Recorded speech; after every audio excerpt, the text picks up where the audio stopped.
Okay, my co-host just surprised me dismally, guys. I never expected that. So there's camera crew in the studio, guys, and Upi at no so very camera. Come on, very camera. Like, come on, Piwe. All right, it is 20 minutes before we hit the top of the hour.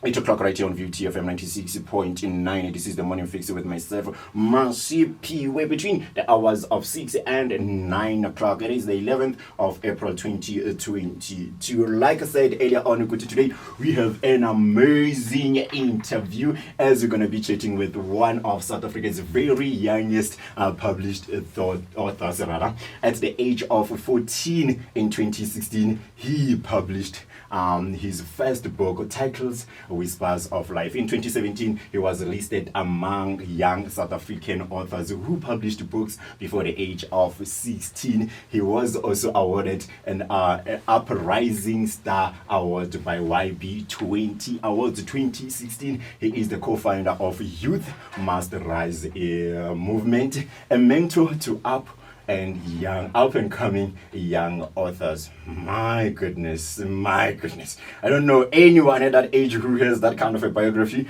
Anyway, he is called the Sign of the Nation because of his love for the motherland and the youth upfillment. Joining the Morning Fix today live to discuss his latest book titled Conscious in Crisis.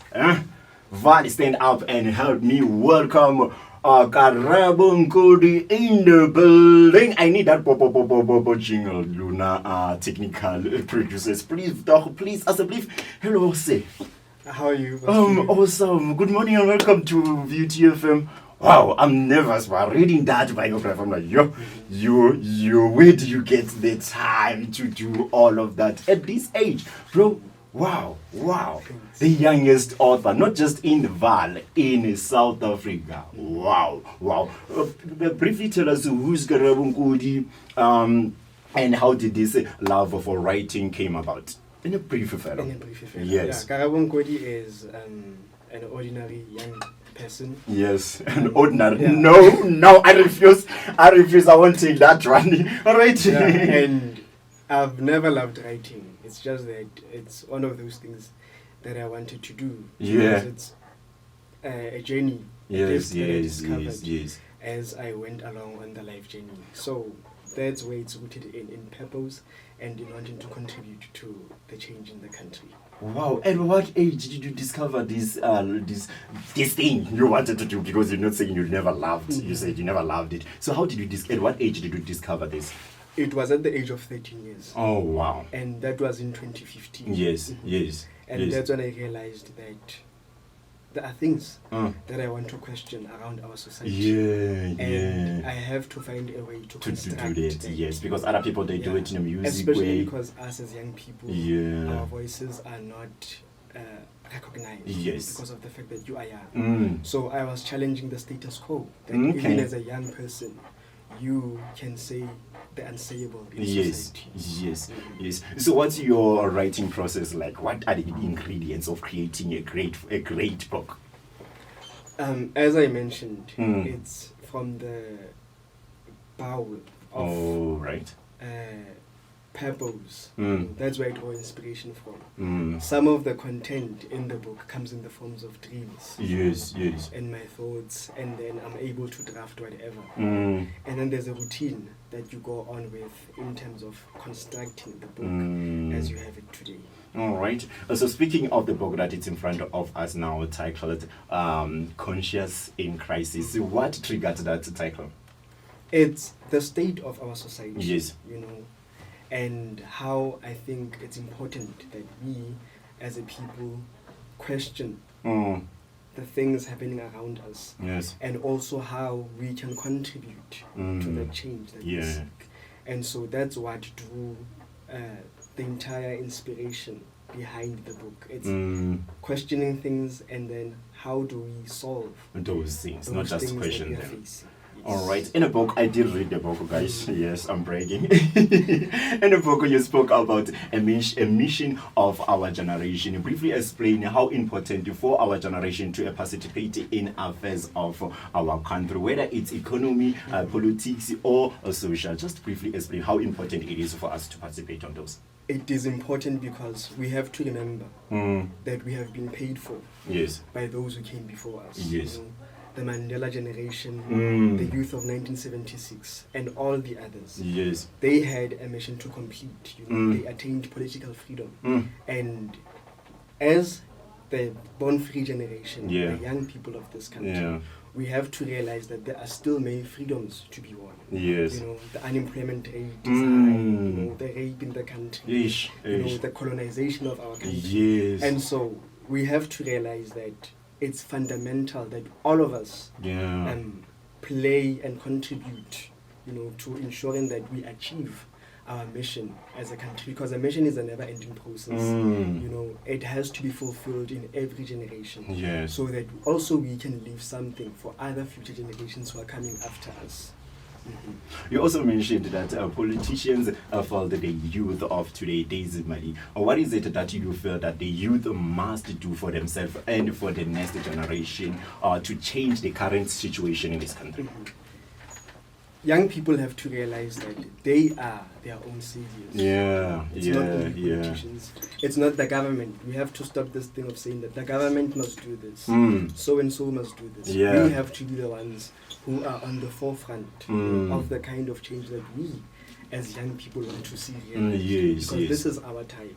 And we have to take accountability and responsibility for the kind of change that we want to see as young people. We have to unite. We have to overcome whatever obstacles that we are facing, so that we can achieve whatever it is that we want to as young people. All right. It's been 27 years of this freedom, and one would say that things are getting worse with the time. What could be the reason for our people to keep in power the same political parties that continue failing us over and over again? And who has the power to change or to bring the change that is needed? The youth of this country or the politicians, and why? The youth of this country are the ones who have the capacity to change the country. Why is that? Because they stand on the shoulders of giants. And so we have to remember that our lives are defined according to the contribution that we make. That's what defines our lives. We rise by lifting others.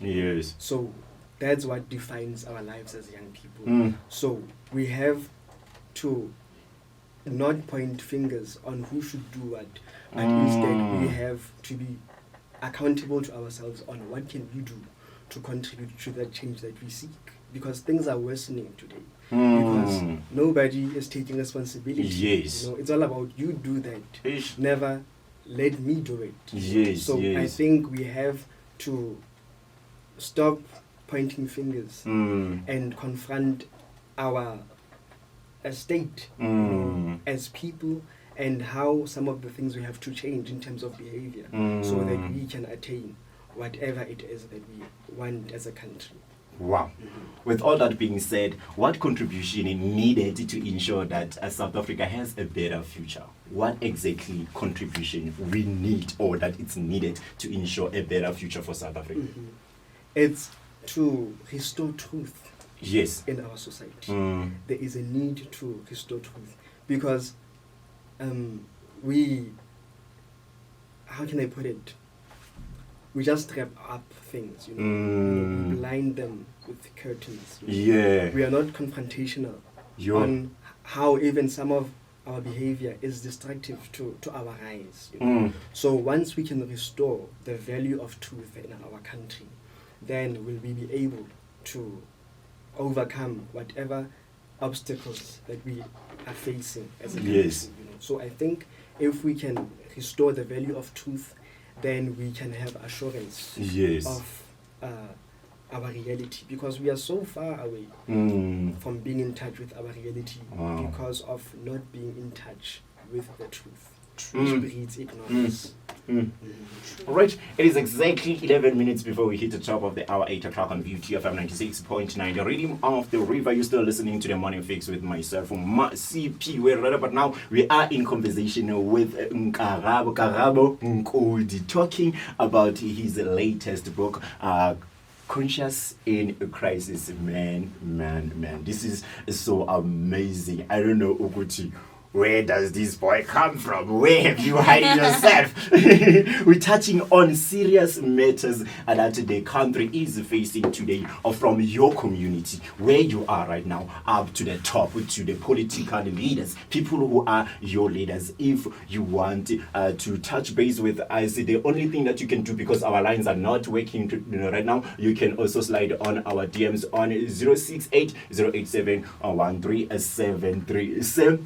We live in a society where young girls and women do not feel safe anymore, whether it's going to the post office or taking a taxi to school or work, and men are to blame for that. However, I want us to discuss women's contribution towards this crisis, because earlier on this year, there was a lady who helped these 2 or 3 men to rape this other lady. That's insane, people. That's insane. That's inhuman. That's inhuman, because as a lady, as a woman, you must know the pain of being raped, even if you were not raped before. Yes. So what contribution do women do in this crisis that they have?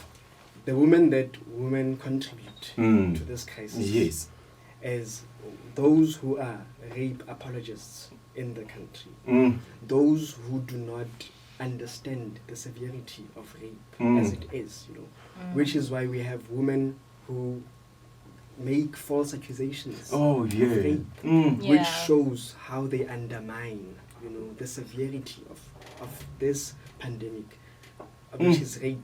And also we have women who protect sexual predators, and they are also part of the problem, because they protect the predator while they demonize the victim, which contributes to injustice increasing in our society.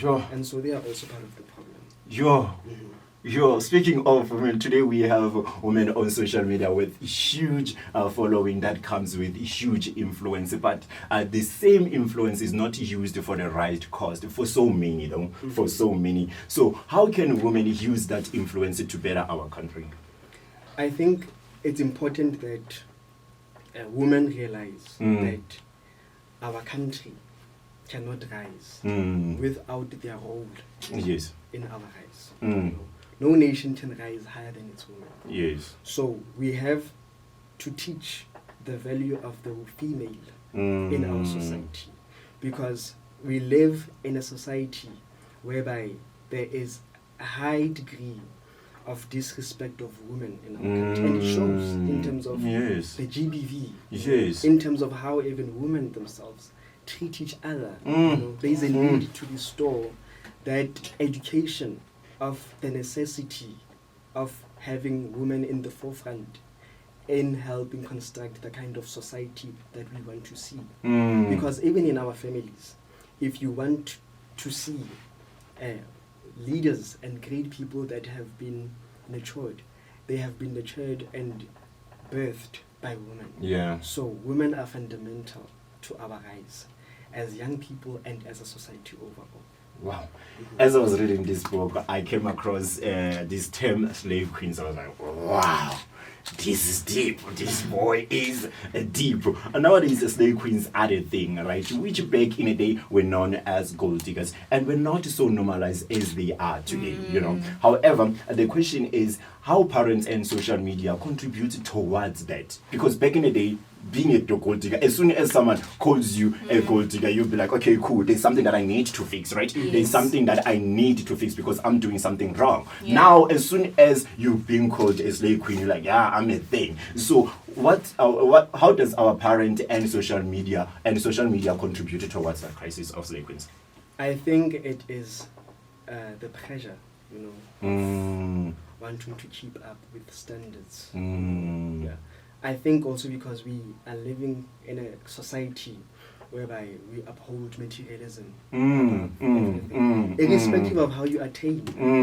We just want that, for content. It doesn't matter if those things that you get in a process of getting them, you compromise yourself. So that's the issue that we are facing. We value materialism, irrespective of how you attain it, even if you lose your soul or whatever. And so that's why the state of our country is the way it is, and that on its own is one of the key factors that are contributing to the death of the importance of women in our country, because it's diminishing. Not drifting away from the topic at hand, I was once watching this episode of broadcasting channel where there was a Fat Joe, I don't know, you know that, and then there was a guy who was back in the day a blesser. So a blesser and a slave queen, they go hand in hand. So Fat Joe asked this guy, what do they do to these ladies? That guy mentioned they even poop on those ladies. You can imagine someone pooping on you so you can have a trip to Dubai. Sure, no, the ladies of this country, not all of them, but the ladies of this country. Wow. So with all that being said, what are the dangers of these girls they expose themselves to? Like being a slave queen, what are the dangers that they exposing themselves to? The dangers they're exposing themselves to is exploitation by these men, and also them diminishing their potential to contribute to the country. Because as I mentioned, that it's not you, it's not me, it's not her, it's all of us. Yes. We are all instrumental in the change that we seek. Yes. And so seeing them do what they do, it saddens all of us, because it affects all of us. Yes. Because one way or another, it affects the state of the young people of this country. Because when they say that we are the future, that future is now. Yes. And so, because you have to remember that what you do today has an effect on your tomorrow. Yes. So it's quite saddening. Like we always mention, right about now, we're living in a broken society where terrible things are normalized. What role do men play in this crisis? Yes, we have blessers, we have all sorts of this, but what is the most critical thing that men contribute towards this crisis of living in a broken society? I think it is their state of mind, that influences how they do things.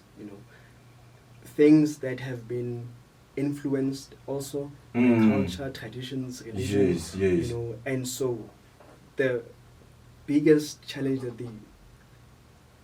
the problem that they are part of is not unlearning some of the toxicity that they have normalized in our society, because that toxicity becomes a part of who they are, and they see that as normal, which makes it difficult to actually fight on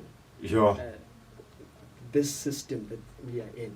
Because even if we can have all men in the country in prison, there will still be this pandemic of GBV, pandemic of rape, if there is unchanged behavior of men in our country, changed behavior of how men perceive women, changed behavior of how men treat women in our country, change of how men think of themselves, because also it's because of how they don't value themselves, and it reflects in how they treat other people around them. Right. With all that being said, do tell us, Uguti, what kind of a message are you trying to communicate with this book, and how can we get the book? How important? 3 questions. What kind of a message are you trying to communicate with this book? How can we get the book, and how important for one to have the copy of the book? The message I'm trying to communicate in the book is that it bears the state of our society. Yes. The things that are happening in our society, the things that people whisper about. I'm writing about those things. That this is our reality, and that let us not hold on to ignorance. Let us educate ourselves around our surroundings and everything. And so that's what I'm trying to communicate in this book. Where can we get the book? And then the book can be found currently on Bid. Okay.